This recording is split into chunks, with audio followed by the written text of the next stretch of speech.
করতেছে, যেভাবে মানুষের প্রতি জুলুম অত্যাচার হচ্ছে, নারী নির্যাতন বেড়ে যাচ্ছে, মা বোনদের ইজ্জতের হেফাজত হচ্ছে না, গরিব অসহায় মানুষদের উপরে নির্যাতন নিপীড়ন হচ্ছে।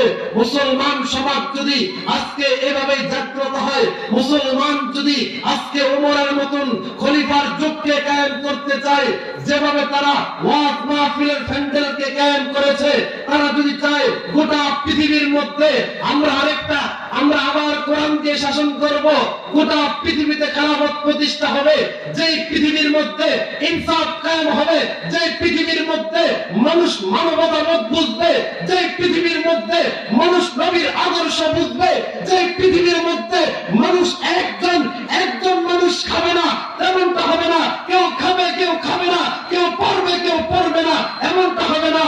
আমরা এমন সোনার বাংলাদেশ চাই, যেই সোনার বাংলাদেশের মধ্যে ইনসাফ কায়েম হবে, কোরআন দিয়ে সংসদ বাস্তবায়ন হবে। কথা বলেন ঠিক কিনা?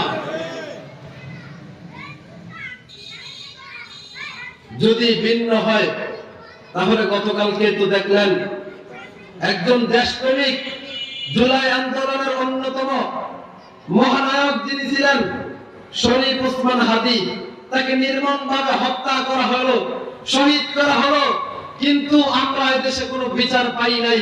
আমি বলতে চাই, এই যে শরীফ ওসমান হাদি, তার মায়ের চোখের আর্তনাদ, তার ছেলের চোখের আর্তনাদ, তার স্ত্রীর আর্তনাদ, তার বাবার আর্তনাদ, তার মায়ের আর্তনাদ, তার ভাইয়ের আর্তনাদ, যে জালেম অত্যাচার বৈষম্য করে আমার একজন দেশপ্রেমিক ভাইকে নির্মমভাবে হত্যা করেছে, আল্লাহকে সাক্ষী রেখে বলে যাই, যারা মায়ের কুল খালি করেছে, যারা বাবার কুল খালি করেছে, যারা সন্তানকে এতিম করেছে, তাদের বংশ ধ্বংস হয়ে যাবে। কথা বলেন ঠিক কিনা?